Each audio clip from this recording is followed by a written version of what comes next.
విధంగా రూపింపబడుతున్నా నేను స్పిరిచువల్గాను చెప్తున్నా, శారీరకంగా చెప్తున్నా. స్పిరిచువల్గా ఆత్మీయ రీతిలో చెప్తున్నాను. మనకి విరోధంగా అపవాది క్రియ చేస్తున్న సంభవాలు ఏది కంటికి తెలియదు. మీ కంటికి తెలిసేదల్లా కంటికి ముందర కనబడుతున్న విరోధులు మాత్రమే. స్పిరిచువల్ వార్ఫేర్ అనేది ఉంటుంది, మన చుట్టూరా జరుగుతూనే ఉంటుంది. ఇప్పుడు మన చుట్టూరా దేవదూతలు ఉన్నారు, అలాగే బైబిల్ చెప్తుంది వారికైనా దూతలు. అదే సమయంలో మిమ్మల్ని నన్ను నిందించే ఒకడు పక్కనే నుంచునుంటాడు. రాత్రింబగళ్ళు సహోదరులను నిందించేవాడు అని ఉంటుంది. కొంచెం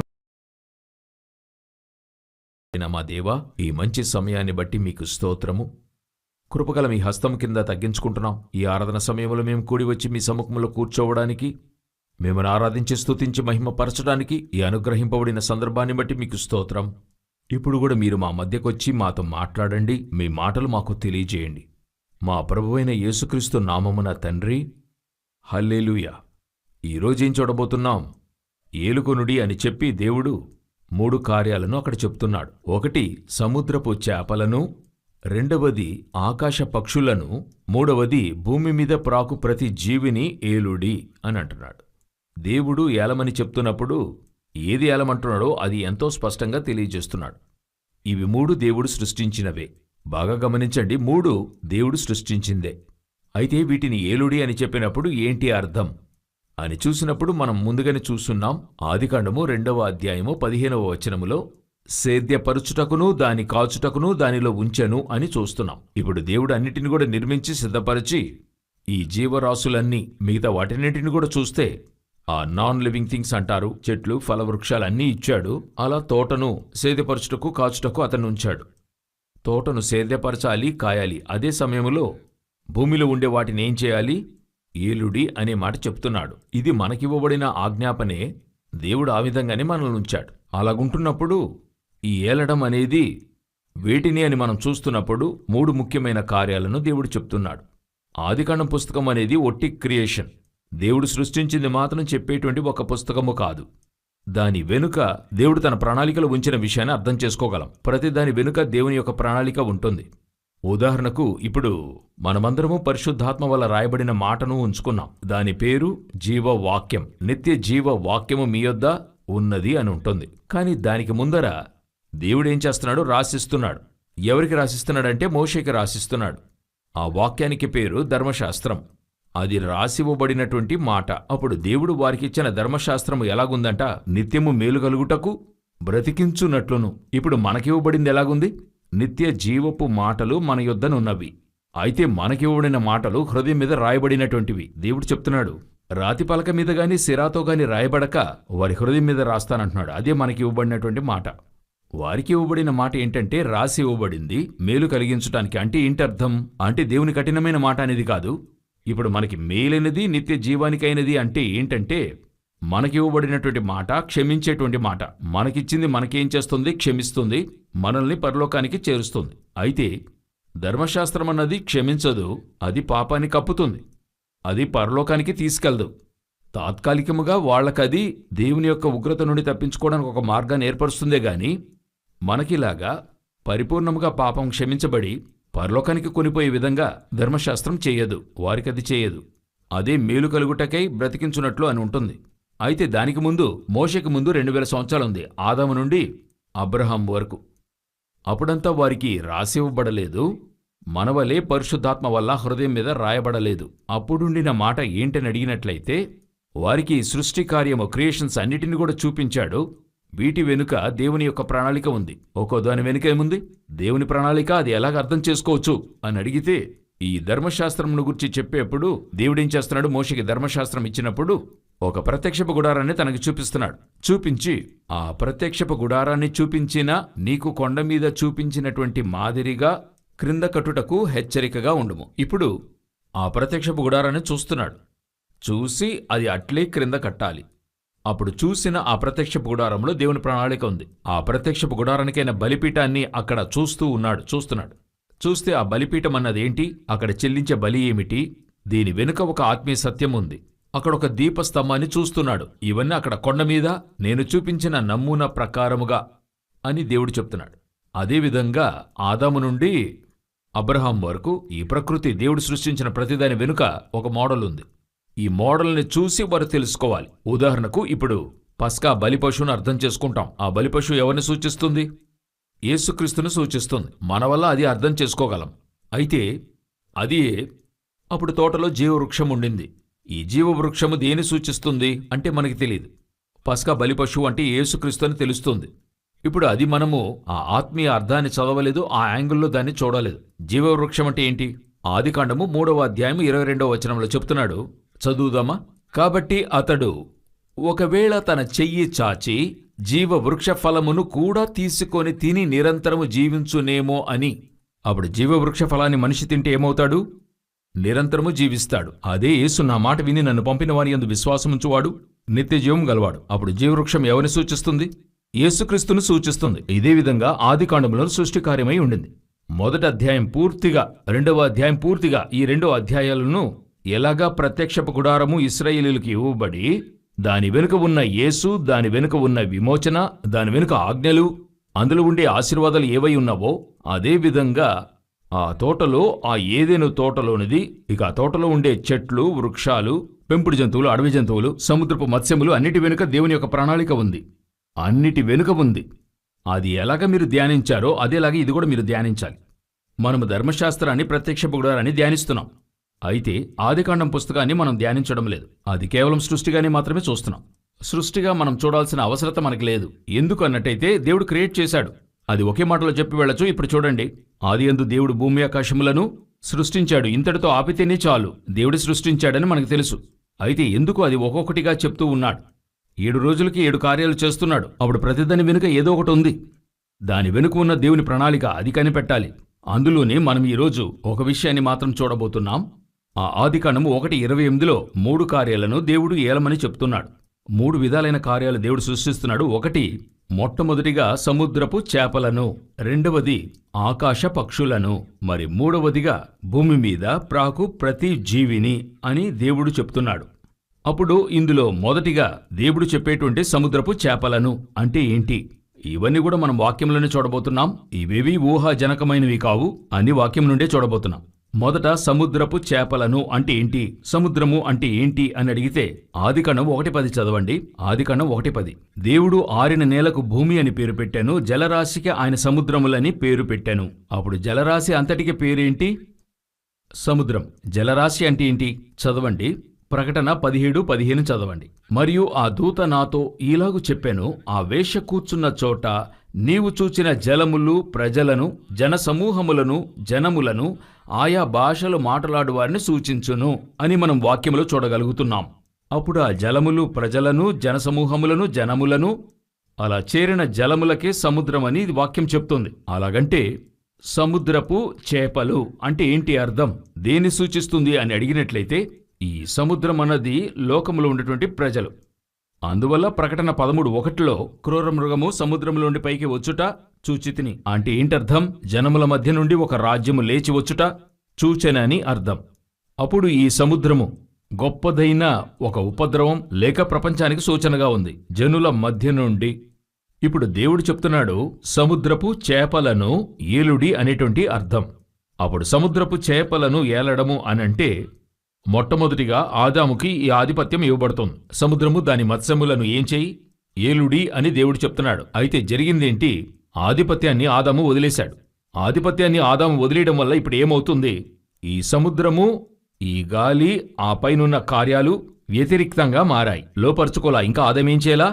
లోపరచి ఏలుడి అని ఉంది.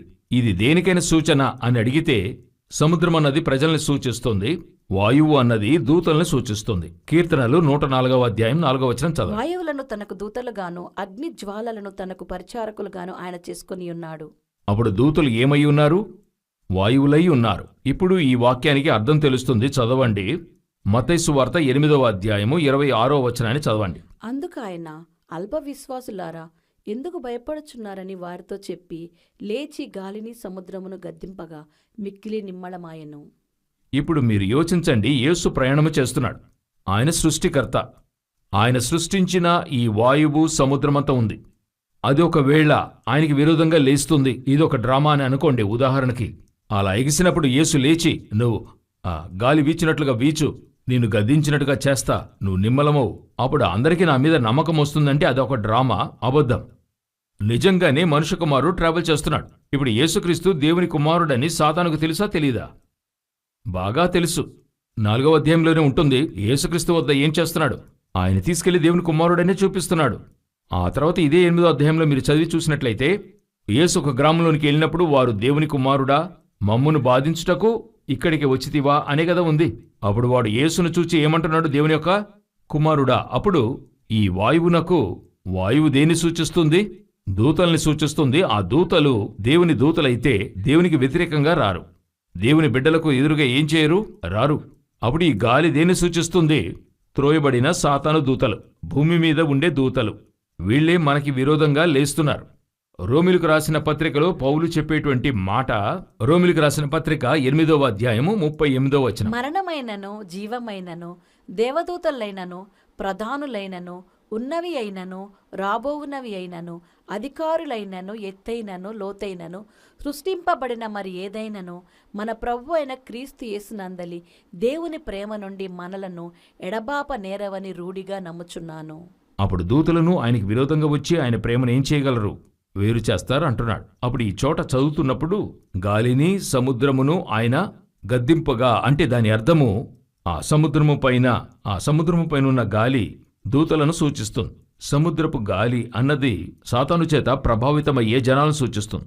అలా సాతాను ప్రభావితం చేస్తుందా అని అడిగినట్లయితే ఒక ఉదాహరణ బైబిల్లో ఉంది. మీరు చదివితే తెలుస్తుంది. దానియేలు ప్రవచన గ్రంథములో దానియేలు 21 రోజులు ఏం చేస్తున్నాడు? ప్రార్థిస్తున్నాడు. ప్రార్థన చేస్తున్నప్పుడు ఆయన ఒక ప్రశ్న అడిగాడు. దానికి సమాధానం వచ్చింది. ఆ ప్రార్థనకైనా ఆ సమాధానము తెచ్చిన ఆ దేవదూత చెప్పిన జవాబు ఏంటంటే, దానియేలు, నీవు వేడుకున్నప్పుడే నీకు సమాధానం వచ్చింది. 21 దినముల వరకును పారసీకుల రాజ్యాధిపతి నాతో కూడా ఎదిరించెను అని ఉంటుంది. అప్పుడు బాగా గమనించండి, ఈ వాక్యం ఏం చెప్తుంది? దేవదూత ఒక సమాధానము తీసుకొచ్చి దానియేలుకి ఇవ్వాలని ఇష్టపడుతున్నాడు. అయితే ఆ దేవదూత తీసుకొచ్చే సమాధానాన్ని పారసీకుల రాజ్యాధిపతి ఎదిరించెను అని ఉంటుంది. ఒక దేవదూత తీసుకొచ్చేది ఒక లోకంలోని మనిషి ఎదిరించి నుంచోగలడా, ఆపగలడా అని అడిగితే కుదరదు. కాని ఇక్కడ ఎదిరించి నుంచున్నట్టుగా ఉంటుంది. అప్పుడు ఇక్కడ నుంచున్నది ఎవరంటే, ఆ పారసీక రాజ్యాధిపతిని ఆడించేది ఎవరు? సాతాన్. ఎందుకంటే సాతాను మాత్రమే దేవదూతను ఎదిరించి నుంచోగలదు, మనుషుల వల్ల కుదరదు. ఇంకా కూడా మీరు ఈజీగా అర్థం చేసుకోవాలని చెప్తున్నా, చదవండి. ఎహెచ్కేలు పుస్తకము 28వ అధ్యాయం 12వ వచనాన్ని చదవండి. నరపుత్రుడా, తూరు రాజును గూర్చి అంగలార్పు వచనమెత్తి ఇలాగు ప్రకటింపుము. ప్రభువైన యెహోవా సెలవిచ్చినదేమనగా, పూర్ణ జ్ఞానమును సంపూర్ణ సౌందర్యమును గల కట్టడమునకు మాదిరివి. అప్పుడిదెవరు? సాతాను. కాని ఎవరిని గురించి చెప్పబడుతుంది? తూరు రాజును గుర్చిన అంగలార్పు. అంటే ఏంటి అర్థం? మరి ఏ మనిషి సాతాను చేత ప్రేరేపించబడుతున్నాడో వానిని గూర్చి బైబిల్ చెప్తుంది. అయితే తనలో ఉన్న అపవాదితో మాట్లాడుతుంది. ఇదే మీరు 2 చోట్ల చూడగలరు. దానియేలు 10:13లో చూడగలరు. ఎహెచ్కేలు 28:12లోనూ చూడగలరు. ఇదే గాలి సముద్రము, అపవాది వాని జనులను.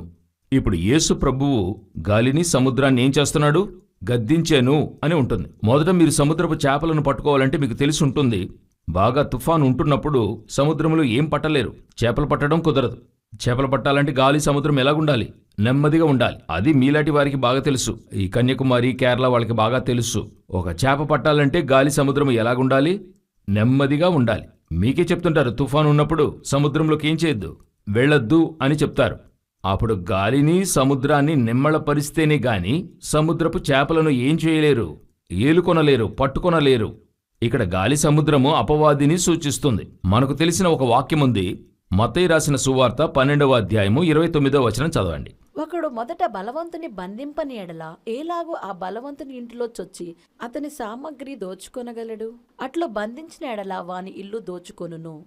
అప్పుడు మొదట దొంగలించాలంటే ఎవరిని బంధించాలి? బలవంతుణ్ణి. అప్పుడు సముద్రంలోని చేపలను పట్టుకోవాలంటే దేన్ని బంధించాలి? గాలి సముద్రాన్ని అదుపు చేయాలి. అప్పుడు అపవాది ప్రేరణకు లోనైన ప్రజల్ని అదుపులోనికి తేవాలంటే మీరు ఎవరిని బంధించాలి? అపవాదిని బంధించాలి. మొదట అపవాదిని జయించాలి. అది జరుగుతుందా? అదే చెప్తున్నాడు, ఏలమంటున్నాడు. ఇది ఒక ప్రాసెస్. సముద్రపు చేపలను ఏలుకొనుడి అంటే ఏంటి అర్థము? మొదట సముద్రాన్ని ఏం చేయాలి? గాలి సముద్రాన్ని ఏం చేయాలి? అదుపు చేయాలి. ఇది ఆదాము వదిలేశాడు. ఇప్పుడు 2వ ఆదామైన యేసుక్రీస్తు సముద్రముపై నడిచొచ్చి గాలి సముద్రాన్ని గద్దించి ఆయన చెప్తున్నాడు, మొదట బలవంతుని కట్టి అప్పుడు ఏలుకొనడంలోని మొదట అర్థం ఏంటి? అపవాదిని మీరు మొదట జయించాలి. అపవాదిని జయించకుండా తన చేతిలో ఉన్న ఆత్మను సంపాదించడానికి కుదరదు. ఈరోజు మనకి ఈ కార్యం తెలిసి తీరాలి. అపవాదిని జయించే స్థానంలో మీరు నేను ఉన్నామా అని అడిగితే, విశ్వాసికి అపవాది మీద భయంకరమైన భయం ఉంది. ఎవరి మీద ఉంది? అపవాది మీద భయంకర భయం. మీరు ఎదిరించే వ్యక్తులతో కూడా మీరు బాగా మాట్లాడతారు. ఎందుకు సేవకులతో కూడా మీరు ధైర్యంగా మాట్లాడతారు. అయితే ఎవరితో మాట్లాడరు?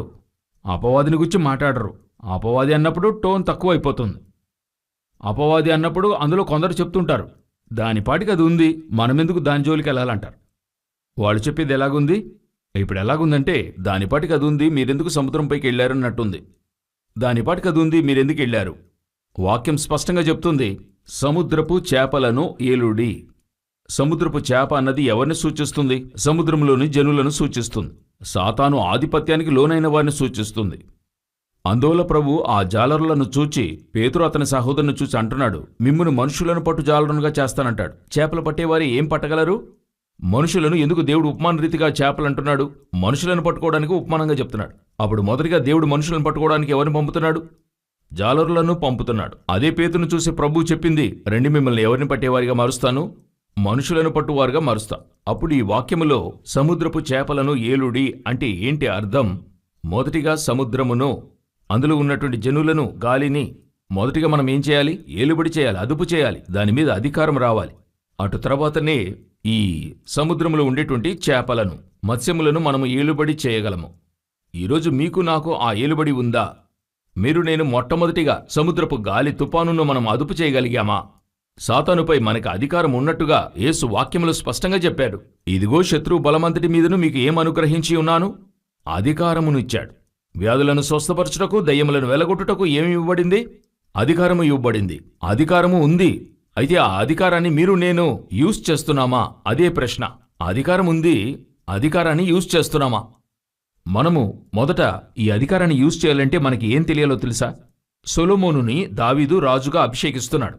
సొలొమోనును రాజుగా అభిషేకించారు అనే విషయాన్ని తెలుసుకున్న వెంటనే అదోనియాలో ఒక వణుకు పుడుతుంది. వెంటనే అతని వద్ద ఉన్న అతిథులందరూ పారిపోయారు. అదోనియా సొలొమోనుకు భయపడి లేచి బయలుదేరి బలిపీఠపు కొమ్ములను పట్టుకున్నాడు. ఇదే మీకివ్వబడిన అధికారమునకైన మహాత్మ్యము. దేవుడు మిమ్మల్ని అపవాదిని తరమటానికి అధికారమిచ్చాడంటే ఏంటి అర్థం?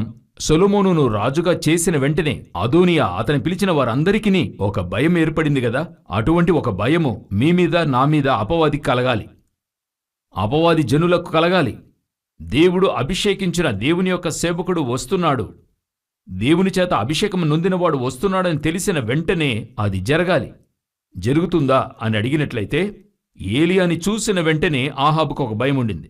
హేరోదు బాప్తిస్మకుడు యోహానును చూసిన వెంటనే బాప్తిస్మకుడు యోహానుకి భయపడ్డాడు. అపోస్తలులపై ఉన్న అభిషేకము అననీయ సఫీర విషయంలో జరిగినది చూసినప్పుడు వారి విషయమై ప్రజలకి భయము ఏర్పడింది. యేసుక్రీస్తు ఒక గ్రామంలోనికి ప్రవేశిస్తున్నాడు. ఒక దయ్యము పట్టిన వ్యక్తి వచ్చి చెప్తున్నాడు, సర్వోన్నతుడైన దేవుని కుమారుడా, మమ్మను బాధించడానికా వచ్చారు? ఇదే అభిషేకము యొక్క శక్తి. గాలిని, సముద్రాన్ని గద్దించడానికి ప్రభు అభిషేకించాడంటే ఏంటి అర్థం? మిమ్మల్ని, నన్ను దేవుడు అభిషేకించాడు. ఎలా అభిషేకించాడు? దయ్యాలను తరుముటకును, వ్యాధులను స్వస్థపరచడానికి. అదొచ్చిన వెంటనే స్వస్థపరిచే శక్తి, విడుదల తనంతటే వస్తాయి. అయితే ఏంటి విషయం? మొదట అది మీకు తెలియాలి. ఆ అధికారాన్ని దేవుడిచ్చాడు చేతిలో.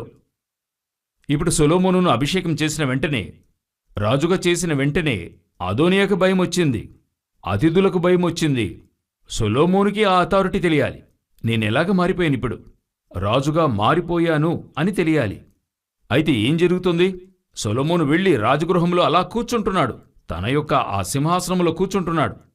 అలా తనంతటా ఆ అభిషేకం యొక్క శక్తి లోనికొస్తుంది. చూడండి, మీకు నాకు అలా రావాలి. దేవుడు అభిషేకం చేసేశాడు. You are already ordained. దేవుడు మిమ్మల్ని ముందుగానే ఏం చేసున్నాడు? అభిషేకం చేసుంచాడు. మీరు వెళుతున్నప్పుడు ధైర్యంగా వెళ్ళాలి. ఇక్కడ దుష్టుని యొక్క తంత్రం ఏంటని అడిగితే వాడేమి చేయనివ్వడు. సాతాను యొక్క తంత్రం ఏంటని అడిగితే వాడేం చేస్తాడంటే ఆ అధికారాన్ని మీ చేత ప్రయోగపరచనివ్వకుండా చేస్తాడు. ఏం చేస్తాడు? ప్రయోగపరచనివ్వడు. ఎందుకు తెలుసా? మనము బలహీనత గలవారం, బలహీనులము. అయితే నన్ను రాజుగా దేవుడు అభిషేకించాడు. నా బలహీనతను ఆయన సరిచేశాడు. అది నాకు ఆయనకి మధ్య ఉన్న సమస్య. విరోధికి ఏంటి సమస్య? వాడొచ్చి నువ్వు మోసమైన వాడివి, నువ్వు అలా చేయకూడదు అంటే నువ్వు చెప్పాలి, నేను మోసమైన వాడన్నది నా తండ్రికి, నువ్వు నాకంటే మోసమైన వాడివి. పిశాచి ఎవరు? మనకంటే మోసమైనవాడు. అది మీకు తెలియాలి. నేను నా తండ్రి యొక్క కుమారుడిని. నేను చిన్న కుమారునిగా ఉండి తప్పు చేసినా నా తండ్రి నన్ను చూసుకుంటాడు. నా తండ్రి స్వస్థపరుస్తాడు. అయితే పనివానికి ఇక్కడ ఏంటి పని? నువ్వు ఎటువంటి వాడవైనా గాని నువ్వు పనివాడివే. నేనెంత బలహీనుడైనా గాని నా తండ్రి యొక్క కుమారుడిని. ఈ అథారిటీ మీకు రావాలి. ఇది వస్తేనే గాని మీరు వానిని జయించగలరు. అపవాది యొక్క తంత్రమే ఏంటంటే నీ వల్ల కుదరదు, ఎందుకంటే నీలో ఇంత బలహీనత ఉంది, ఇంత ఉందే. ఇది మీరు అపవాది యొద్ద యూజ్ చేయాలి. అదే చాలా ముఖ్యం. దేవుడు మిమ్మల్ని అభిషేకించి ఉన్నాడు. ఎందు నిమిత్తము? సముద్రపు చేపలను ఏలుటకు, గాలిని సముద్రాన్ని లోపరుచుకోవడానికి. మీరు అదే ఆదికాండం 1:28 చదవండి, 1:28 మరల చదవండి. సముద్రపు చేపలను ఈ ఆకాశపక్షులు దేని సూచిస్తున్నాయి? ఈ ఆకాశపక్షులు దేని సూచిస్తున్నాయి? దాన్ని లోపరుచుకోవాలి. అప్పుడు దేని సూచిస్తుంది? ఆదికాండం పుస్తకము 15వ అధ్యాయము 10వ వచనాన్ని చదవండి. అతడు అవన్నీ తీసుకొని వాటిని నడుమకు ఖండించి దేని ఖండమును దాని ఖండమునకు ఎదురుగా నుంచెను. పక్షులను అతడు ఖండింపలేదు. జంతువులను నడుముకు ఖండించాడు. ఆ వాక్యాన్ని కొంత ఆత్మీయ రీతిలో ఆలోచించండి. మృగాలను సగము చేశాడు. ఆ 3 ఏండ్ల పేయ, 3 ఏండ్ల మేక, 3 ఏండ్ల పొట్టేలు అని చెప్పాడు గదా. అన్నిటినీ తెచ్చాడు, సగము చేశాడు. వాటన్నిటినీ నడుముకు ఖండించి అంటే ఏంటర్థము? అన్ని తన కంట్రోల్, అన్ని తన ఇష్టానికి చేసి ముగించాడు. అయితే వాక్యం చెప్తోంది పక్షులను ఖండింపలేదు. అంటే ఏంటి అర్థము? ఆ పక్షులను ఏం చేయలేదు? అతడు వాటినేం చేయలేదు? ఖండించలేదు. మిగతా వాటిని ఖండించాడు, వీటిని ఖండించలేదు. ఇప్పుడు తర్వాత ఏమైందో చదవండి. గద్దలు ఆ కళేబరముల మీద వాలినప్పుడు అబ్రాము వాటిని తోలివేశను. పొద్దుగుంకబోయినప్పుడు అబ్రామునకు గాఢ నిద్ర పట్టెను. ఇదేదో సాధారణంగా జరిగిన సంభవం అని తలంచారంటే దీని వెనుక ఆత్మీయ అర్థం ఉందని తర్వాత వాక్యంలో దేవుడు తెలియజేస్తున్నాడు. చదవండి. ఆయన నీ సంతతి వారు తమది కాని పరదేశమందు నివసించి ఆ దేశపు వారికి దాసులుగా నుందురు. వారు 400 ఏండ్లు వీరిని శ్రమ పెట్టుదురు. వీరు ఎవరికి దాసులవుదురో ఆ జనమునకు నేనే తీర్పు తీర్చుదును. ఈ చోట ఉండే వాక్యానికి అర్థమేంటి? దాని ముందర ఏమడిగాడు? దానికి ముందర ఈయనేమడిగాడు? నేను ఈ దేశాన్ని ఎలా స్వతంత్రించుకోనేదను. అందుకు దేవుడు అంటున్నాడు, ఆ 3 ఏండ్ల పెయ్యను, మేకను, పొట్టేలును తీసుకురా. తర్వాత పావురపు పిల్లను తెమ్మంటున్నాడు. వీటన్నిటిని బలి చెల్లించు అంటున్నాడు. బలి చెల్లిస్తున్నాడు. చెల్లించినప్పుడు ఈయన చేసిన ఒకే ఒక మిస్టేక్ ఏంటి? అన్నిటిని ఖండించాడు, దేనిని ఖండించలేదు? పక్షులను మాత్రం ఖండించలేదు. ఖండించనప్పుడు గద్దలు ఆ పక్షుల మీద దిగినట్టుగా ఉంటుంది. అలాగే ఉంది. గద్దలేం చేశాయి? పక్షుల మీద దిగినట్టు అలాగే గద ఉంది. ఆ కళేబరముల మీద వాలాయి. వాలిన వెంటనే ఇప్పుడు దేవుడు చెప్తున్నాడు, నీకు దీని మూలంగా ఒక విషయాన్ని చెప్తాను విను. నీ సంతతి వారు పరదేశమందు దాసులుగా ఉంటారు. నేను ఈ దేశాన్ని స్వతంత్రించడానికే కదా అడిగాను. నేనడిగిన ప్రశ్నేంటి? దేనిచేత ఈ దేశాన్ని నేను స్వతంత్రించుకుంటాను? వచ్చిన జవాబేంటి?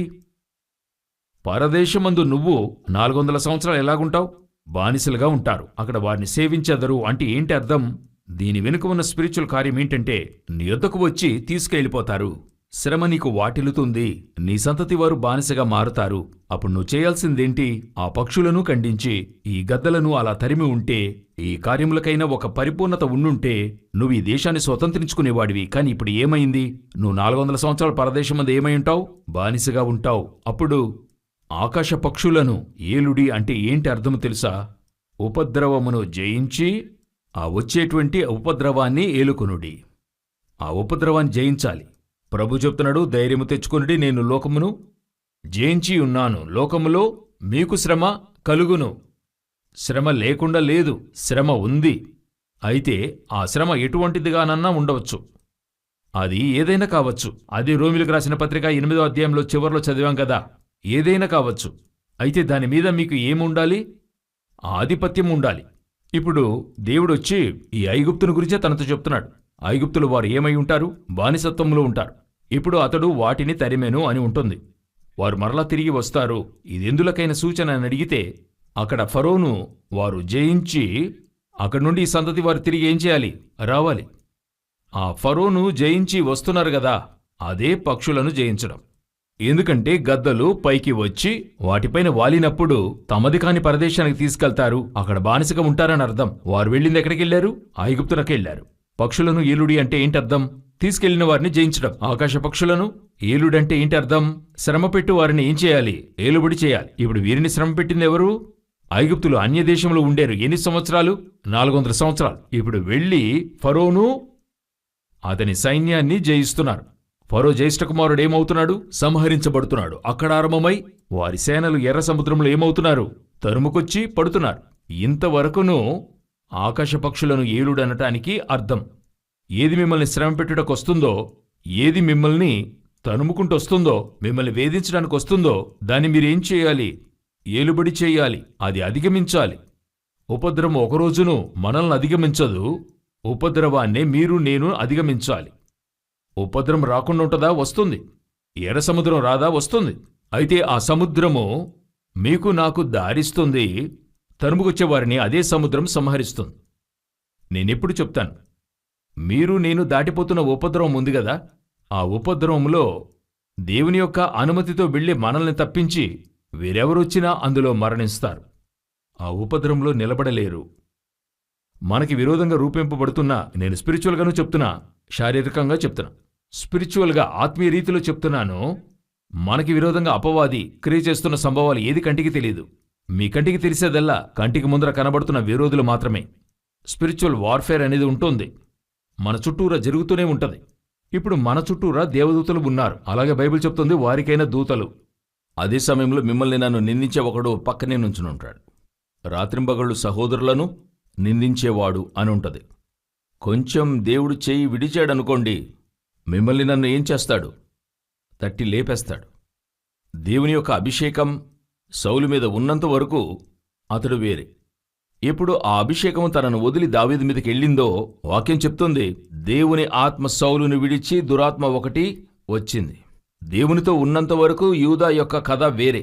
ఎప్పుడు ప్రభు అనుమతించి పొమ్మని ఒక మాట చెప్పాడో, వాక్యమంటుంది అపవాది తనలో ప్రవేశించాడు. పక్కనే నుంచుంటాడు. ఇప్పుడు ఈ సాతానును జయించడము, ఈ ఉపద్రవాన్ని జయించడము మీ చేతిలో, నా చేతిలో ఉంది. దేవుడు అది ఇచ్చిపెట్టాడు. ఏలుబడి చేయండి. కొందరి దగ్గర ఉన్న సమస్య ఏంటి? ఆధిపత్యం ఉంది, కానీ ఆధిపత్యం చేయరు. దేవుని దగ్గర అడుగుతూ ఉంటారు. నేను చెప్పింది అర్థమైందా? ఆధిపత్యం ఉంది, కానీ ఆధిపత్యం చేయరు. దేవుని దగ్గర వెళ్ళి అడుగుతూ ఉంటారు. అక్కడ చూడండి, ఆ పిశాచి నన్ను బాధిస్తుంది ప్రభువా, ఆ పిశాచిని తరమండి. దేవుడు అడుగుతాడు. అప్పుడెందుకు నేను అధికారాన్నిచ్చా? అప్పుడెందుకు అది ఇచ్చాను? నువ్వు ఆజ్ఞాపించు. నాకెంతో ఆశ్చర్యంగా ఒక విషయం చదివినప్పుడు గ్రహించాను. మోషే ఎర్ర సముద్రం వచ్చిన వెంటనే మోషే దేవుని దగ్గరికి వెళ్తాడు. దేవుని దగ్గరికి వెళ్ళి, ఏంటి దేవా, వీళ్ళ దగ్గర నన్ను పట్టించేశారు, వీళ్ళని నేను కన్నానా అని చెప్పి ముగించిన తర్వాత దేవుడు అడిగే ప్రశ్న ఏమై ఉంటుందంటే, నీవెలా నాకు మొరపెట్టుచున్నావు అని అంటాడు. అలాగే ఉంది కదా. ఇదేంటి ప్రశ్న? వెనుక ఒకడు తరుముకుంటూ వస్తున్నాడు, ముందు ఎర్ర సముద్రము, దారే లేదు. ఇలాంటి పరిస్థితుల్లో వెళ్ళి అడుగుతున్నాడు, దేవా, ఇటువంటి సమస్యలో నేనున్నాను, వీరందరూ సనుగుతూ ఉన్నారు అన్నప్పుడు ఈయనేం చెప్పాలి? భయపడొద్దు మోషే, నేను నీతో కూడా ఉన్నాను అలా చెప్పాలి కదా. ఆయన అడిగిన ప్రశ్న ఏంటి? నువ్వు నాతో కూడా, నీవేలా నాకు మొరపెట్టుచున్నావు అంటాడు. ఇక ఎవరితో మాట్లాడటం? దాని అర్థం ఏంటంటే, నువ్వు ఐగుప్తునకు వెళుతున్నప్పుడే నీ చేతిలో అధికారాన్ని ఇచ్చాను. ఆ కర్రను, ఆ కర్ర అన్నిటినీ చేస్తుంది. ఏమేం చేస్తుంది? ఆ కర్ర అట్లే పాముగా మారుతుంది, తిరిగి అది కర్రగా మారుతుంది. ఐగుప్తుకు వెళ్ళామంటే ఆ కర్ర పాముగా మారి ఫరో పాముని మింగేస్తుంది. ఆ కర్ర ఏం చేస్తుంది? నీళ్లను రక్తముగా మారుస్తుంది. ఆ కర్రకు అంత శక్తి ఉంది మోషే. నీ చేతిలోని శక్తి నువ్వుంచుకొని నాకు మొరపెట్టడం ఏంటి? శక్తి నీ చేతిలో ఉంది, నీ చేతిలో నీ కర్రలో ఉంది. నాతో ఎందుకు మాట్లాడుతున్నావు అంటాడు. ఇదే దేవుడే ఈరోజు మీతో నాతో చెప్తున్నాడు. నా నామమును మీ చేతిలోనికిచ్చి ఉన్నాను. 4000 సంవత్సరములుగా ఇశ్రాయేలు ప్రజలకు దాచి ఉంచిన నామము నీకు అనుగ్రహించాను. 4000 సంవత్సరాలుగా వారు అడిగి చెప్పని ఆ శక్తిని నీ చేతిలోకి ఇచ్చాను. ఆ శక్తిని తీసుకెళ్లి నుంచో, అక్కడ అద్భుతం జరుగుతుంది, సూచన జరుగుతుంది, దయ్యాలు పారిపోతాయి, వ్యాధిగ్రస్తులు బాగుపడతారు. నా యొద్దకొచ్చి మొరపెట్టడం ఏంటి? ఈరోజు ఒక గొప్ప కూటము దేనికి ప్రార్థించాలి, దేన్ని ఆజ్ఞాపించాలో తెలియకుండా ఉంది. వారు దేనికి ప్రార్థించాలో దానికి ప్రార్థించరు, దేనికి ఆజ్ఞాపించాలో దానికి ఆజ్ఞాపించరు. అపవాది వైపు చూసి ఏం చేయాలి? గద్దించాలి. అవునా? గాలిని సముద్రాన్ని దేవుడేం చేశాడు? గద్దించాడు. దేనికి ప్రార్థించాలో దానికి ప్రార్థించాలి, ఏది గద్దించాలో దానిని గద్దించాలి. ఎవరితో మాట్లాడుతూ ఉన్నారు? అపవాదిని ఆజ్ఞాపించండి, ఎర్ర సముద్రాన్ని పాయలు చేయండి. మీ చేతిలో దేవుడు శక్తిని అనుగ్రహించాడు. పలు సమయాల్లో మనం చేసే మిస్టేక్ ఇదే అయ్యింది. ఇప్పుడు మనం ప్రార్థించాల్సిన దానికి ఆజ్ఞాపిస్తూ ఉన్నాం, గద్దించడానికి ఆజ్ఞాపించడానికి ప్రార్థిస్తూ ఉన్నాం. దేవుడు సముద్రపు చేపలను, ఆకాశ పక్షులను ఆయనేం చేయమని చెప్పాడు? ఏలుడి అన్నాడు. ఉపద్రవం మిమ్మల్ని ఏం చేయదు. అదే పౌలు చెప్తున్నాడు. ఉపద్రవమైనను ఖడ్గమైనను క్రీస్తు ప్రేమ నుండి మనలను ఎడబాపువాడేవాడు. చక్కగా ఇదే వాక్యము పరమగీతములో వాక్యం చెప్తుంది. ఆయన మీద ఉన్నటువంటి ప్రేమను నదీ ప్రవాహములు ఏం చేయవట? ఆయనపైన నాకు ఉన్న, నేనాయనపైన ఉంచుకున్న ప్రేమనేం చేయదు? ముంచివేయ జాలవు. అదే కదా ఉంది. అప్పుడు పరమగీతములు 8:7 చెప్పినట్టుగా ప్రవాహ జలములు, వరదలు ఆయనపైనున్న ప్రేమను ఏం చేయదు? ముంచివేయదు. అదే అపోస్తలుడు పౌలు చెప్తున్నాడు. శ్రమ, బాధ, హింస, కరువు నన్నేం చేయదు? ఎడబాపదు. అంటే ఏంటి అర్థం? నేనే దానిని అధిగమిస్తా, అది నన్ను అధిగమించదని అర్థం. అందువల్ల పౌలు చెప్తున్నాడు, అన్ని స్థలములలో మాకు విజయోత్సవం అనుగ్రహించే ప్రభు. మాకు సమస్య ఉంది, శ్రమ ఉంది, పోరాటం ఉంది, లేదని కాదు. అందరికీ ఉంది. ఎవరికి లేదు? అందరికీ వారి వారి రేంజ్లో ఒక సమస్య ఉంటూనే ఉంది. అయితే ఏ సమస్య మిమ్మల్ని అధిగమించదు. ఎర్ర సముద్రం వస్తుంది, ఎడారి వస్తుంది. ఎడారిలో వేడి ఉంటది, దానికి మధ్యలో నైట్లో చలి ఉంటుంది, దాహముంటుంది, ఆకలింటుంది, అన్నీ ఉంటాయి. ఏది కూడా క్రీస్తు మీదున్న ప్రేమను ఎడబాపదు. ఎర్ర సముద్రము పాయలవుతుంది. ఆకలైతే మన్నా వస్తుంది, దాహమైతే బండ నుండి నీళ్లొస్తాయి, ఎండైతే మేఘస్తంభం వస్తుంది, చలైతే అగ్నిస్తంభం వస్తుంది. నాకు ముందు ఒకరు వెళుతున్నారు, ఆయన వంకరివి సారాళము చేసి నన్ను నడిపించి తీసుకెళ్లేందుకు శక్తిమంతుడై ఉన్నాడు. మీరు నేను ఏలుబడి చేయటానికి జన్మించి ఉన్నాం. భయపడి కూర్చుని అలాగే ఏం చేద్దాము, ఎలా చేద్దాం, అయ్యో తెలియలేదే. దేవుడు చెప్తున్నాడు, లేచి నడువు. యెజబెలు గురించి కూర్చుని మాట్లాడద్దు ఇక్కడ. లేదు, నా తలను తీస్తుంది, లే నడువు అని అంటున్నాడు దేవుడు. రెండవసారి అని ఉంటుంది. దాని అర్థమేంటి? నువ్వు లేచి నడువు. నువ్వు వెళ్ళవలసిన దూరం శక్తికి మించినది. చాలా దూరమై ఉంటుండగా ఇక్కడే కూర్చుని నా వల్ల కుదరదు, నేను చేయలేను, నేనిక అంతే, ముగిసింది. దేవుడు అంటున్నాడు, ఎవరు చెప్పింది? నేను చెప్పేంతవరకు నీకు ముగియదు. నా అంతటా ముగిస్తేనే అవుతుంది తప్ప లోకములో నిన్ను ఎవరు ముగించలేరు. కారణం, నీ మీద నేనుంచిన అభిషేకం అటువంటిది, నీ చేతిలో నేనిచ్చిన అధికారం అటువంటిది. సౌలును దేవుడు రాజుగా అభిషేకించాడు. అంతగా అక్రమం చేస్తున్నాడు, అంతగా అన్యాయం చేస్తున్నాడు. దేవుడు అతన్ని తొలగించేంతవరకు ఎవరు తొలగించలేకపోయారు. దేవుడు తొలగించేంతవరకు ఎవరు తొలగించలేకపోయారు. ఒక దుర్మార్గునికే దేవుడు అంత కాపుదలను ఇస్తున్నాడంటే ఆయన దుర్మార్గులకు కాపుదల ఇస్తారంటారా? కనానులోనికి వెళ్తున్నారు. లోనికెళ్తున్నప్పుడు ప్రాకారము గల పట్టణము, పరాక్రమము గల శూరులు అందరూ ఉండేరు. అయితే యెహోషువ చెప్తున్నాడు, వారిని కాచిన నీడ. అప్పుడు అంతవరకు ఆ కనానీయులను ఏ నీడ కాచింది? దేవుని నీడ కాచింది. వారు రాక్షసులే. అయితే దేవుని జనం వచ్చేంతవరకు వారిని కాపాడిందెవరు? దేవుడు. అదే దేవుడు మీతో చెప్తున్నాడు, ఒక దుర్మార్గుడు చావడానికి దేవుడు అనుమతి ఇవ్వటం లేదు. ఆ దుర్మార్గుని మరణానికి బాధపడుతున్నాడంటే నీవు దేవుని వల్ల అభిషేకం పొందినవాడు. నీ మీదనున్న అభిషేకము శక్తివంతమైనది. నిన్ను పంపించు దేవుడు గొప్పవాడు. ఆయన నీపైనుంచిన అభిషేకము గొప్పది. అభిషేక తైలమునకు మరొక పేరేంటి? కిరీటము. కిరీటమంటే ఏంటి? ఏలుబడి, అథారిటీ. కిరీటము తలపైన సొలొమోనుపైన ఉంచితే అతను రాజు.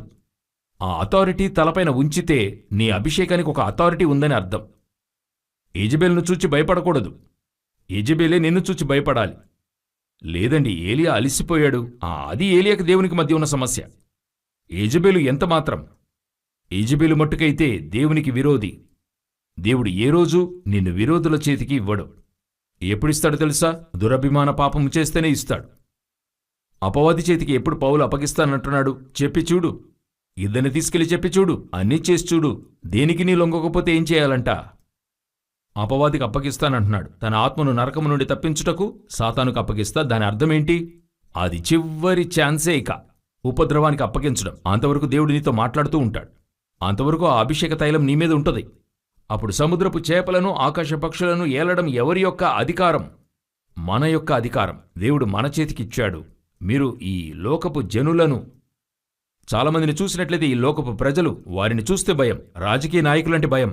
రాజకీయ వ్యవస్థను చూస్తే భయం. అయ్యో, వారు అలా చేస్తారు, ఇలా చేస్తారు. మనము దేవుని చేతిలో ఉన్నంతవరకు ఎవరు ఏది చేయలేరు. ఈ సంఘమే లోకాన్ని జయిస్తుంది తప్ప ఒకరోజు లోకము సంఘాన్ని జయించలేదు. దేవుడు ఎంతటి శక్తిని ఇచ్చాడు?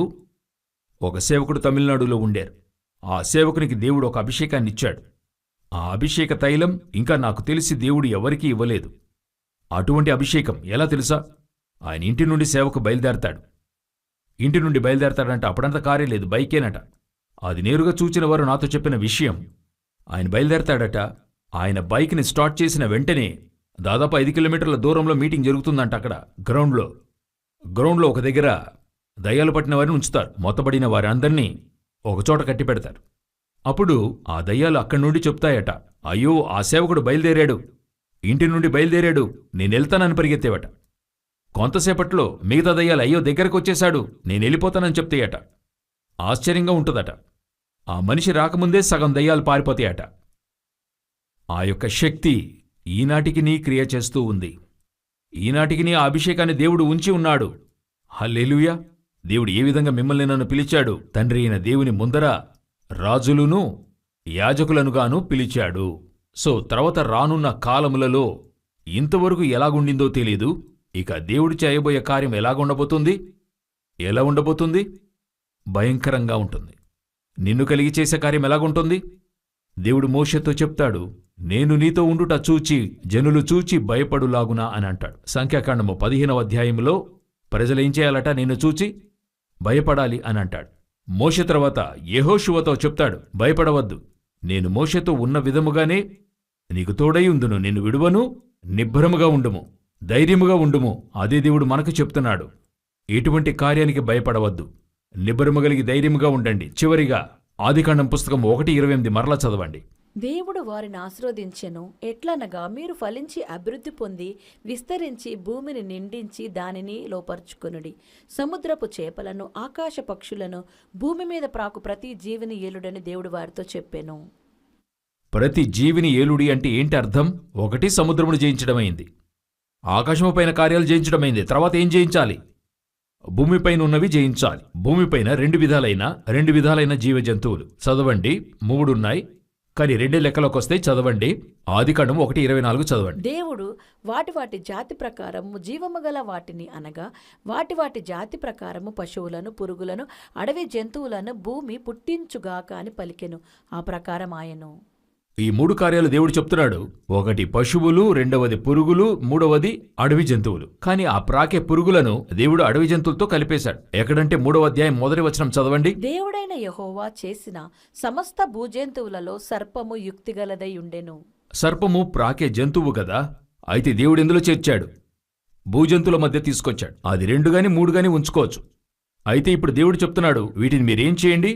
ఏలుడి అంటున్నాడు. అడవి జంతువును జయించాలి, పెంపుడు జంతువులను జయించాలి. అడవి జంతువులను జయించడం అంటే బైబిల్లో అనేకము చూడగలము. ఈ సర్పము నుండి ఆరంభమై తర్వాత అడవి జంతువుని ఎవరు జయిస్తున్నారు? దావీదు సింహాన్ని, ఎలుగుబంటిని జయిస్తున్నాడు. సంసోను ద్రాక్ష తోట నుండి కొదమ సింహం వస్తుంది, అది జయిస్తాడు.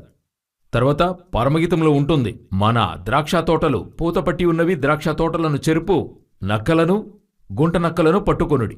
వాక్యమంటుంది క్రూరమైన తోడేళ్లు. వాక్యంలో చదువుతాం కదా, మందను కనికరింపని తోడేళ్లు వస్తాయి. తర్వాత ప్రకటన 13:1లో 13:11లో చదువుతాం కదా, మరియు భూమిలో నుండి క్రూర మృగమొకటి పైకి వచ్చుట చూచితిని. ఇలా చూశామంటే అనేక అడవి జంతువులు ఉన్నాయి. బైబిల్ చెప్తుంది, యేసుక్రీస్తు అరణ్యములో 40 దినములు అడవి మృగములతో కూడా ఉండేను. ఎక్కడుండేడు? అడవి మృగములకు మధ్య. ఫస్ట్ ఏది జయించాలి? అడవి మృగాన్ని జయించాలి. ఈ అడవి మృగాలు ఒక్కొక్కటి ఒక్కొక్కలాగా. సింహం ఒకటి, ఎలుగుబంటి ఒకటి, తోడేలు ఒకటి ఉంది. ఒక్కోదానికి జ్ఞానార్థం ఉంది బైబిల్లో.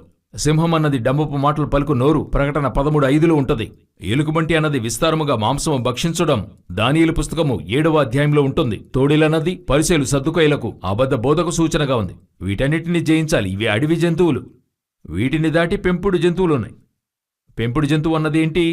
అడవి జంతువు అన్నది వెలుపట ఉంది, సంఘము వెలుపట.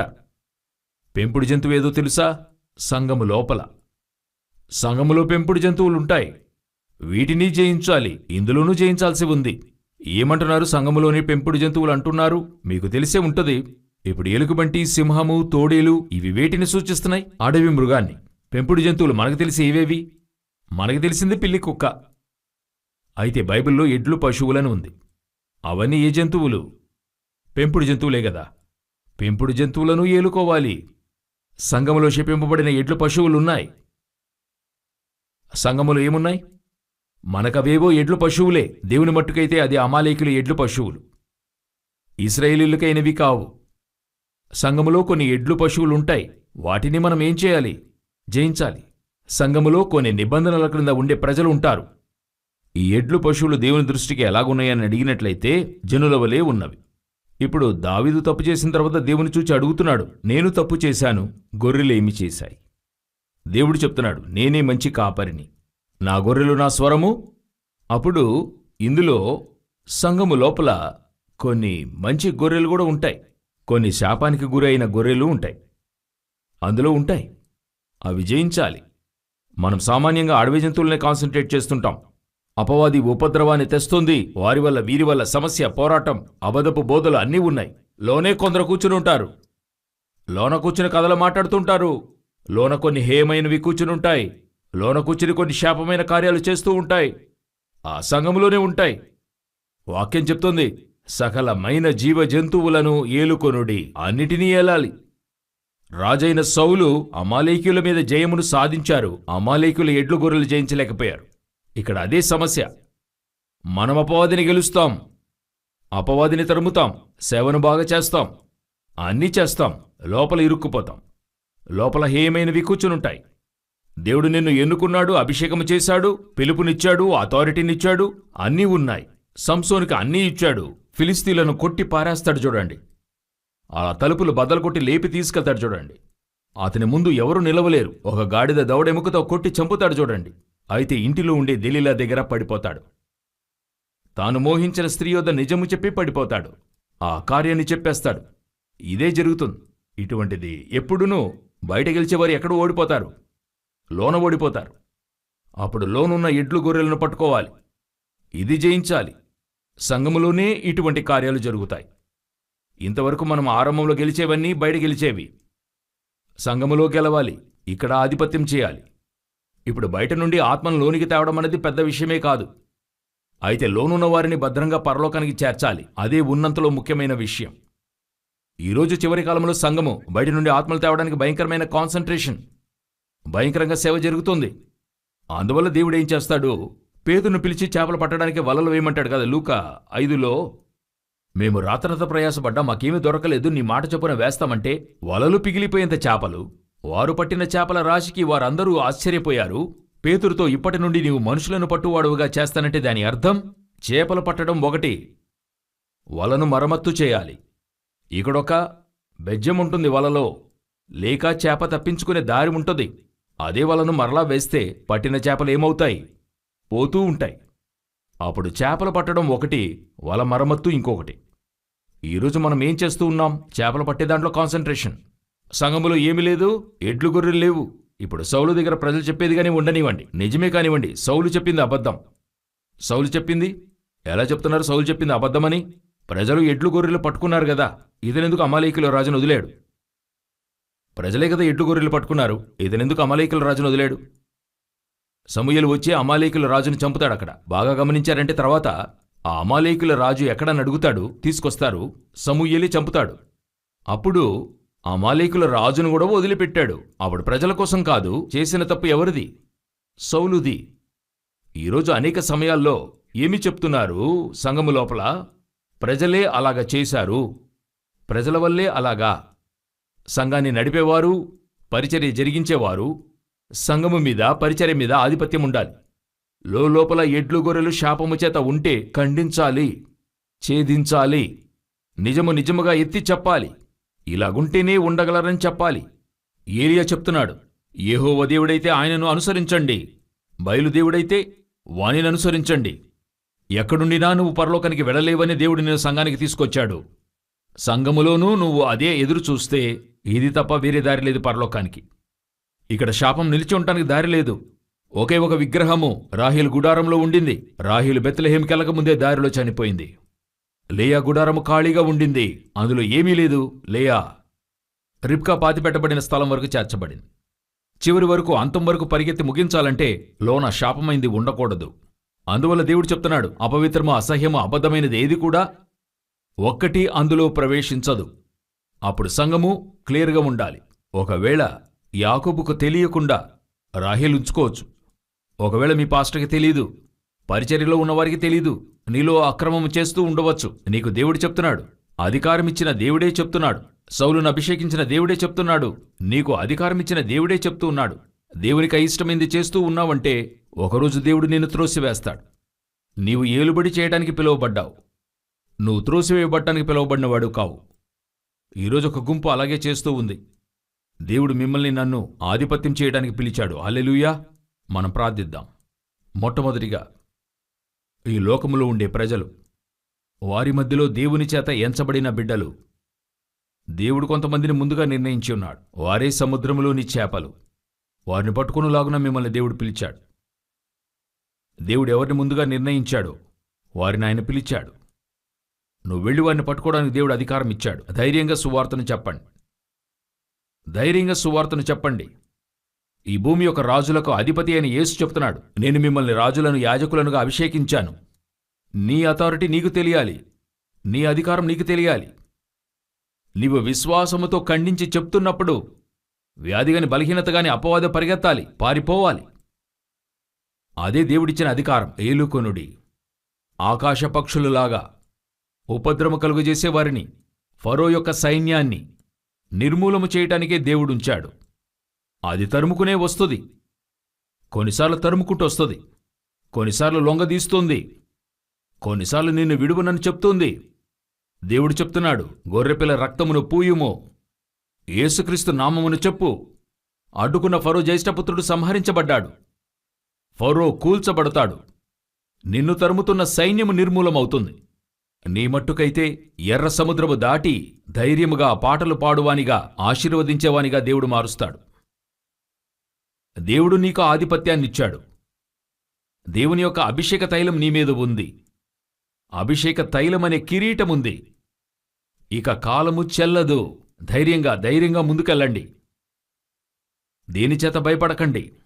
వాళ్ళలా చెప్తారు, వీళ్ళు ఇలా చెప్తారు, ఎవరి గురించి చింతలేదు. మూడవదిగా, భూమి మీద జీవించే పెంపుడు జంతువు, అడవి జంతువులన్నిటినీ ఏలాలి. సంఘము వెలుపట సంఘములోనిది ఏలుబడి చేయాలి. సంఘము వెలుపట ఉన్నది మాత్రము జయించి సాధిస్తే లాభం లేదు. సంఘములోనున్న దానితో కూడా పోరాడాలి. అది ఆధిపత్యం చేయాలి. మంచి విశ్వాసి, సంపన్న విశ్వాసి, దీర్ఘకాల విశ్వాసి అనంతా చూడకూడదు. సత్యమంటే సత్యమే. ఎన్ని సంవత్సరాలు పరిచర్య చేసిన ఏలి అయినా గాని తప్పైతే తప్పని సమయాలు చెప్పాలి. లేచి నిలబడాలి. దేవుడు నిన్ను అభిషేకించాడు. సంఘము నడిపేవారు సంఘములో ఉన్నవారికి మనుషులను ప్రీతిపరిచేవారిగా ఉండకూడదు. దేవుని ప్రీతిపరచడమే పరిచర్య. Thank you Jesus. ధైర్యంగా వెళ్ళు. దేవుడు నీతో ఉన్నాడు. కొన్నిసార్లు నీలో బలహీనత ఉంటుంది. నీ అభిషేకము ఇతరులను నిందించడం కోసం కాదు. అది అర్థం చేసుకోవాలి. నిందించడం అపవాది పని. నీ అభిషేకం అపవాదిని తరమడానికి, అపవాది యూజ్ చేసే ప్రజల్ని జయించడానికి, ఖండించి గ్రహించడానికి, ఎదుటివారిని నిందించి చంపడానికి కాదు. అప్పగించుకుందామా దేవుని సన్నిధిలో? దేవాది దేవుని దగ్గర నీ కృపగల హస్తం కింద తగ్గించుకుంటున్నానయ్యా. మీరిచ్చిన అధికారాన్ని, రాజులుగా యాజకులుగా ఇచ్చిన అభిషేకాన్ని అంతము వరకు నన్ను భద్రపరుచుకోవాలి. దేవుడు సంఘాన్ని చూసి చెప్తున్నాడు, నేను వచ్చు పర్యంతము నీలో అది వెలిగించుకొని ఉండుము. నీ మీద అభిషేక తైలమనే కిరీటముందే, నేను వచ్చు పర్యంతము అది కాచుకొనుము. Thank you Jesus. ప్రియమైన తండ్రి, సర్వశక్తుడైన ప్రభువా, సంఘానికి అనుగ్రహించిన వాక్యాన్ని బట్టి స్తోత్రం.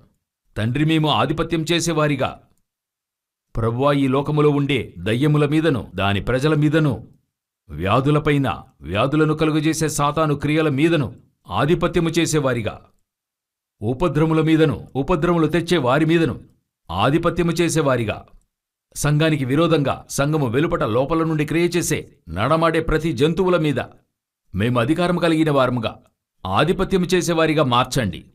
మాలో ఆ గ్రహింపు రానివ్వండి. ఆ అధికారం, అథారిటీ మాలోనికి రానివ్వండి.